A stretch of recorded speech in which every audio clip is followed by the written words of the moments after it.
Bueno, pues esta es la segunda parte del vídeo en la que os voy a hablar sobre cómo me preparo los juicios. Y hoy le toca el turno al interrogatorio y a las testificales. La verdad que me apetecía grabar este vídeo porque es una de las partes que más disfruto cuando actúo en sala junto con las conclusiones. De todas formas, como os digo en otras ocasiones, lo que yo os cuento es únicamente mi experiencia, mi opinión, lo que a mí me funciona. Esto no quiere decir que no haya otras técnicas que funcionen o que vosotros hagáis diametralmente lo contrario a lo que yo os estoy contando aquí y os funcione. Yo solo cuento mi experiencia para no generar malos entendidos y que el día de mañana hagáis lo que yo hago y digáis, bueno, que ha dicho Begoña, a mí no me funciona en absoluto. Así que tomároslo como es, como mi opinión y mi experiencia. Así que dicho esto, comenzamos. Tanto el interrogatorio como las testificales aparecen regulados en la ley. Sin embargo, yo en este vídeo no os quiero hablar de legislación porque para eso ya tenéis los códigos. Os quiero hablar desde un punto de vista práctico, cómo yo me preparo las testificales y el interrogatorio de cara a un juicio. Así que dicho esto, quiero hacer una diferenciación. Por una parte, diferenciar interrogatorio de testifical. Y dentro del interrogatorio diferenciar un procedimiento civil y un procedimiento penal, y cuando hablo de procedimiento civil también hablo de otras jurisdicciones en las que se aplica de forma supletoria la ley de enjuiciamiento civil. Así que vamos a empezar en primer lugar a hablar del interrogatorio en un procedimiento civil. Sabéis que a nuestro cliente solo le vamos a poder preguntar si le propone el contrario. Y al igual nosotros, si proponemos al cliente contrario, es decir, al contrario, al demandante o al demandado, su abogado solo va a poder preguntarle si nosotros le proponemos. ¿Qué suelo hacer yo? En la audiencia previa suelo pedir esa prueba, suelo pedir el interrogatorio del contrario, pero con el único objetivo, salvo que tenga que preguntarle algo muy concreto, de renunciar el día de la vista, porque entiendo que su manifestación ya se ha puesto de manifiesto, valga la redundancia, en su demanda o en su contestación a la demanda, y que todo lo que me va a decir ese día, el día de la vista, desde luego no me va a favorecer porque va a estar preparado por su abogado, igual que yo voy a preparar a mi cliente. Y cuando digo preparar no significa que yo le tenga que decir exactamente lo que tiene que decir, pero sí que le voy a orientar de cara a cómo va a tener que contestar al compañero contrario, ¿no? Entonces, como os digo, yo suelo pedir esa prueba, pero luego en el acto de la vista suelo renunciar salvo que tenga que preguntar algo muy concreto y que me tenga que responder expresamente el contrario, ¿no? Dicho esto, ¿cómo preparo al cliente? Como os digo, yo no le digo lo que tiene que decir, pero sí que antes del día de la vista yo me siento con el cliente y repasamos todos los hechos y le pido que me vuelva a contar otra vez la historia desde el principio, y cuando titubea, porque suele ocurrir, se la cuento yo, de la forma en la que yo creo que es más conveniente que declare el día de la vista. En cuanto al contrario, cuando me toca preguntar al contrario, imaginaros, yo pido el interrogatorio y tengo que preguntar algo muy concreto a la parte contraria. Hay abogados, yo creo que la gran mayoría de los abogados que yo conozco y que he visto actuar en sala, yo no sé si habéis oído hablar de la técnica de poli bueno, poli malo, que normalmente con tus testigos y con tu cliente pues utilizas la técnica de poli bueno, preguntas aquello que crees que lo que te va a responder tu cliente te va a beneficiar, va a inclinar la balanza a tu favor de cara al juez. Pues yo hago totalmente lo contrario. Yo a mis clientes y a mis testigos les pregunto aquello que realmente está dudoso, que realmente creo que le va a preguntar el contrario, y se lo suelo preguntar más bien como poli malo que como poli bueno. ¿Por qué? Para evitar que le conteste nervioso a la otra parte, y prefiero que me conteste a mí aquello que yo creo que es dudoso, y evitar que cuando el otro abogado le vaya a preguntar sobre lo mismo yo pueda intervenir y decirle al juez que aquello ya está contestado. Todos sabemos que en un juicio nada es blanco y negro, por regla general. Cuando se da esa gama de los grises, donde hay una parte del testimonio que va a decir nuestro cliente que no es del todo clara y que puede generar algún tipo de duda negativa al juez, yo le hago la pregunta, yo directamente, y también a los testigos, para evitar, como digo, que sea el contrario el que le formule la pregunta a mi cliente, se ponga nervioso y al final conteste aquello que no le beneficia. Simplificando, cuando yo pregunto al contrario, ya sea a la parte o a los testigos que propone el otro abogado, yo lo que suelo hacer es actuar de una forma muy diferente al resto. De hecho, desde el mismo momento en el que la parte entra en la sala y los testigos del contrario, yo busco el contacto visual, intento generar confianza, saludar antes de empezar, buenos días, intentar incluso sonreír en algunas ocasiones y buscar algún tipo de acercamiento de confianza. ¿Por qué hago esto? Hay muchos abogados, yo creo que la gran mayoría, que son más agresivos a la hora de preguntar al contrario, que buscan la contradicción totalmente en las testificales. Yo no, yo solo hago con los míos, porque ya he hablado con ellos previamente, no con los testigos, hablo con mis clientes. Entonces ya sé lo que me van a responder esas preguntas y así evito repreguntas del otro compañero. Pero en cambio con los testigos contrarios y con la parte contraria, lo que yo quiero conseguir es que me respondan de una forma favorable. Es decir, si yo empiezo atacándoles, probablemente se pongan a la defensiva y a veces hasta me puedan contestar algo que lejos de beneficiarme, me pueden dejar planchada en el acto de la vista. Entonces yo lo que intento, como os digo, es buscar un clima de empatía con el contrario. Y me diréis, ¿funciona? Os aseguro que sí, porque los testigos, por mucho que sepan que eres el abogado contrario, hay veces que no lo saben. Entran, ven a muchas personas con toga y no saben quién es quién, salvo el abogado contrario, que probablemente haya hablado con ellos. Y es diferente cómo te va a contestar una persona si empiezas atacándola o si empiezas dándole los buenos días y acercándote a ella de una forma diferente. En vez de buscar atacarla, intentar que te cuente aquello que sabe. Y ahora os diré cómo hago yo para preguntar, ¿eh? No os penséis que me voy a quedar aquí. Pero sí que quería matizar este punto porque yo veo que el resto de los abogados lo hacen de manera diferente, por lo menos la gran mayoría. A sus propios testigos y a su cliente le preguntan de una forma más benévola y en cambio al contrario se ponen pues a atacar muchas veces, a buscar la contradicción, y yo creo que eso es totalmente contraproducente, porque si ya los testigos saben que eres el abogado contrario, si encima estás intentando ahí pinchar y pelear, probablemente o no te contesten o digan que no se acuerdan o se pongan a la defensiva y al final pues todo lo que digan no te va a beneficiar. Así que dicho esto, sobre la actitud que yo tengo con mis testigos, con los testigos contrarios o con mi cliente y la parte contraria, yo lo que hago cuando me empiezo a preparar las testificales en mi despacho o el interrogatorio, si al final lo voy a proponer o si estamos hablando de un procedimiento penal, me preparo el interrogatorio, empiezo a pensar en algo que es muy claro. ¿Cuál es el objetivo de estas pruebas? El objetivo es al final aclarar la situación y que eso que vayan a declarar sea lo que incline la balanza a mi favor, que la opinión del juez sea favorable a mis intereses más que a los intereses del contrario. Entonces, lo primero que hago cuando me preparo una testifical, como os dije antes en el anterior vídeo, yo en un primer momento pongo los hechos y al lado la prueba. Y cuando hablo de los hechos me refiero a lo controvertido, a qué es lo que se va a discutir el día de la vista, para no andarme con rodeos. ¿Qué es lo que se discute? ¿En qué no hay acuerdo con la otra parte? Y a partir de ahí empiezo a prepararme las testificales. Pregunta, ¿llevo las preguntas por escrito? Sí. ¿Las llevo todas y sigo un orden? No.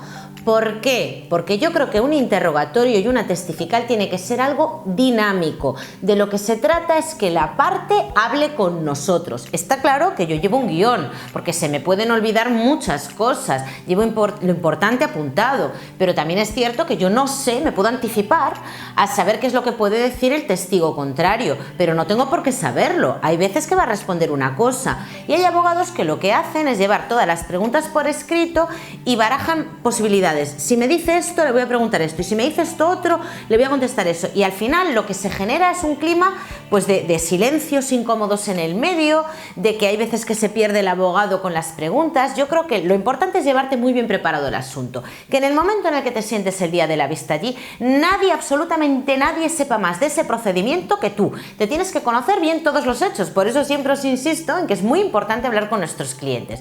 Partiendo de esa premisa, llevar un bosquejo donde se apunten las preguntas que sí o sí le vas a tener que hacer a los testigos contrarios o a tus propios testigos. Pero si sale algo de lo normal, si ya ha contestado esas preguntas o si contesta algo que no te esperas, pues poder continuar. Por eso es muy importante prepararse en el despacho los hechos. La parte de los hechos es más importante que la parte jurídica de cara a una vista. Lo dicho, yo llevo algunas preguntas por escrito, pero no todas, y voy improvisando a medida que el testigo va hablando. Importante para mí es ir al grano, que el interrogatorio sea dinámico, pero ir al grano, no andarse con rodeos. creo que es un error cuando quieres una respuesta concreta del testigo. No sé si me explico. Hay abogados que empiezan a preguntar sobre algo que no tiene nada que ver para llegar a un punto que es lo que quieres obtener de ese testigo o de la parte contraria. Hay jueces que sí que te permiten preguntar, aunque no tenga que ver directamente con los hechos controvertidos.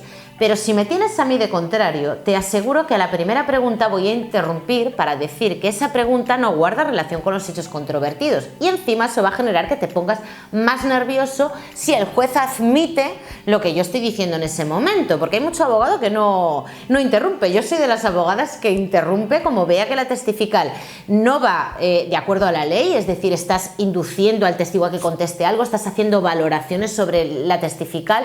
Yo suelo interrumpir. Por eso, primero, ¿llevo las preguntas por escrito? Sí, pero no todas. Busco que el interrogatorio y la testifical sea algo dinámico. No me ando con rodeos, voy al grano.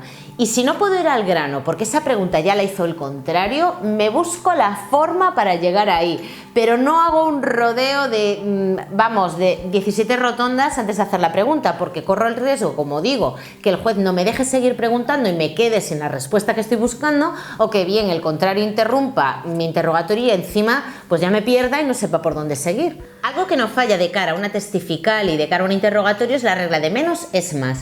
¿Qué ocurre si todas las preguntas que tenías previsto hacerle a los testigos o a tu cliente en el acto de la vista ya las ha respondido porque se las ha hecho el otro abogado, el fiscal o el juez que haya podido intervenir para aclarar ese extremo?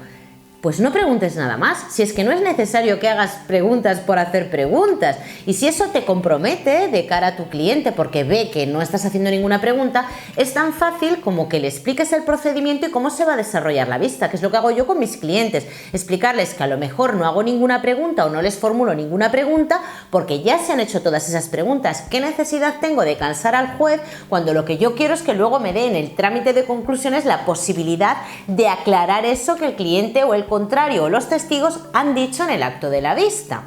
Y luego, algo que yo creo que es un error es buscar la contradicción en los testigos contrarios o en la parte contraria sobre chorradas. Y cuando me refiero a chorradas, digo chorradas porque son cuestiones que no tienen que ver con los hechos controvertidos. Y os voy a poner un ejemplo.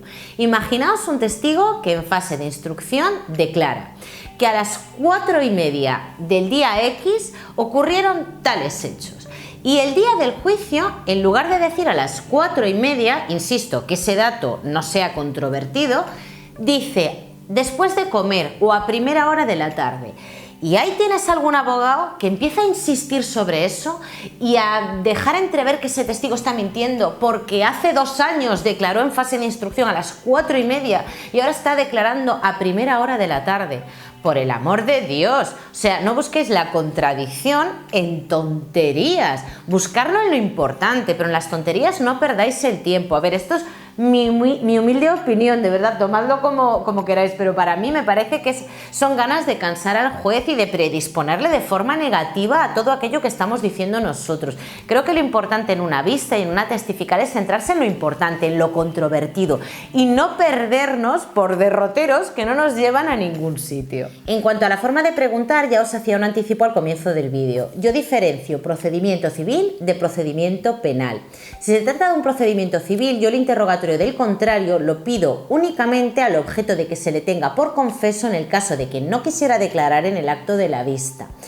Pero cuando lo pido en la audiencia previa suelo renunciar después porque entiendo que nada de lo que me diga la parte contraria, salvo que quiera preguntarle algo muy concreto, me va a beneficiar, no me va a decir nada más ni nada menos que aquello que ha expuesto en su demanda o en su contestación a la demanda. Por tanto, suelo renunciar.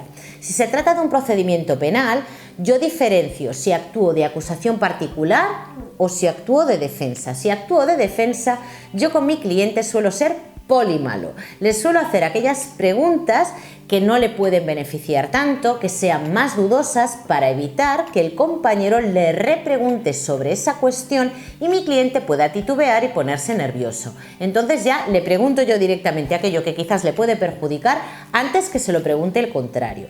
Y si actúo de acusación particular, como primero va a preguntar el fiscal y le va a hacer muchas preguntas, quizás casi todas las que yo tenga previsto hacerle, También el fiscal le va a hacer esas preguntas que pueden resultar obvias. Yo no voy a insistir en eso. Os voy a poner un ejemplo. Si se trata, por ejemplo, de un tema de violencia de género, el fiscal le va a preguntar al acusado si ha agredido a su esposa, si la ha insultado.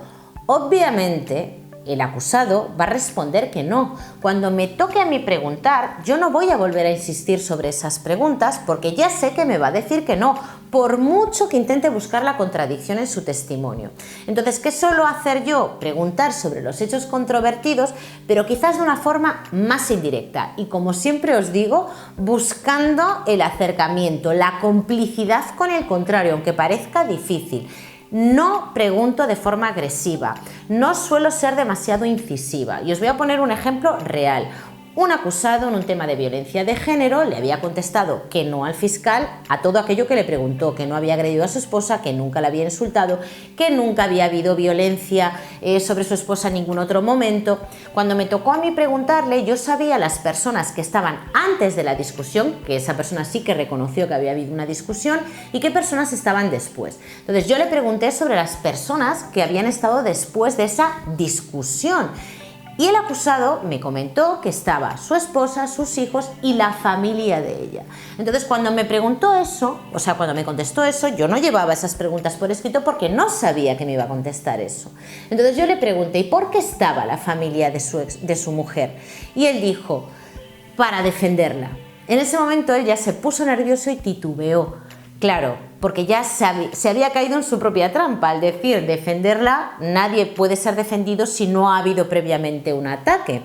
Entonces es una forma de preguntar sobre los hechos controvertidos de una forma indirecta, pero sin dar demasiados rodeos. ¿Por qué sabía yo quiénes estaban allí? Porque había hablado con mi cliente antes. Entonces, para mí es fundamental, aparte de llevar un bosquejo con preguntas importantes que no se nos puede olvidar hacer, hablar mucho con el cliente, porque eso nos va a ayudar a tener una visión global y a ser más rápidos a la hora de hacer preguntas y de poder repreguntar al testigo o a la parte cuando nos conteste, porque ya vamos a saber absolutamente todo de ese tema. Recopilando, para mí los puntos claves para prepararme una buena testifical o un buen interrogatorio son estos. En primer lugar, partir de los hechos controvertidos. Saber a ciencia cierta qué es lo que se va a discutir el día de la vista o qué es lo que se va a enjuiciar. Y a partir de ahí me preparo las preguntas. En segundo lugar, hablar mucho con mi cliente. Mucho. Insistir en la demanda o en la contestación a la demanda si se trata de un procedimiento civil, que me cuente los pormenores aunque no parezcan relevantes, y si se trata de un procedimiento penal, exactamente igual, que me cuente su historia, como digo yo. En tercer lugar, llevo por escrito las preguntas más importantes que no se me pueden olvidar. Si se trata de un procedimiento muy extenso, pues llevaré más preguntas, pero por regla general suelo hacer apuntes de aquello que creo que es relevante y que no se me puede pasar por alto preguntar, pero no lo llevo todo por escrito porque yo prefiero ir improvisando. Entiendo que la testifical y el interrogatorio se tiene que ir desarrollando de una forma dinámica para que el cliente nos cuente aquello de forma más natural, el cliente o los testigos, es decir, darle la oportunidad a que hablen, a que se explayen, no buscar preguntas del tipo sí o no, porque probablemente el juez va a decirle a ese testigo que nos diga algo más, que le dejemos hablar. O sea que yo creo que lo importante es que la prueba se desarrolle de esa manera, no buscar el sí y el no, porque ya os digo que el juez en esos casos suele intervenir para que el testigo hable. No dar por hecho las respuestas que nos van a dar los testigos contrarios. Si queremos obtener una respuesta en concreto, idear la forma de hacerle esa pregunta sin dar demasiados rodeos para evitar que el compañero nos corte o que sea el juez el que diga que la pregunta es impertinente porque no guarda relación con los hechos controvertidos. Algo que también tengo en cuenta es la regla, como os he dicho antes, de que menos es más. Si las preguntas que yo pretendo hacer el día de la vista ya se han hecho, no insistir para no cansar al juez y advertir a nuestro cliente que eso puede ocurrir, que puede ser que no hagamos muchas preguntas porque ya se hayan hecho con anterioridad. No buscar contradicción en aquellos aspectos de menor importancia que no guardan relación directa con los hechos controvertidos para dejar entrever que el testigo miente o que la parte miente, porque eso os aseguro que no nos beneficia. Y por último, ser respetuosos con los testigos contrarios, no ser demasiado incisivos, no buscar el enfrentamiento ni el ataque, porque al final nosotros somos la voz de nuestro cliente, pero debemos de tratar con respeto a todo el mundo. Y más al contrario, porque si somos más empáticos y buscamos esa complicidad, esa cercanía, vamos a obtener mejores respuestas que si vamos ya al ataque desde el principio. Y así es como yo me preparo las testificales y los interrogatorios. Como os decía al principio del vídeo, no quiero que os toméis esto como la verdad universal o como lo que tenéis que hacer. Vosotros podéis tener vuestras propias técnicas que igualmente funcionen, y si es así, por favor, yo también quiero conocerlas, compartidlas conmigo en comentarios, pero no os toméis lo que yo digo como lo que tiene que hacerse, ni muchísimo menos. Yo con mis vídeos, como siempre os digo, lo que hago es compartir mis experiencias, mi opinión y lo que a mí me funciona. No quiero decir con esto que no haya otras opciones diferentes, que seguramente las hay. Así que hasta aquí el vídeo de hoy. Gracias por verme, gracias por vuestros comentarios. A mí me parece increíble que mis vídeos tengan tan buena acogida, la verdad que no me lo esperaba y estoy muy contenta. Y bueno, os invito a que me sigáis en mis redes sociales. En Facebook estoy un poquito más inactiva, pero en Instagram estoy todos los días, sobre todo entre semana, contándoos mis pequeñas aventurillas diarias y lo que voy haciendo en el juzgado y también fuera del juzgado. Mi nombre es Begoña Gerpe, sin la ñ, porque la ñ no existe, Begoña Gerpe. Y bueno, me podéis seguir ahí, sois bienvenidos. Gracias por verme una vez más, un placer y nos vemos en el próximo vídeo.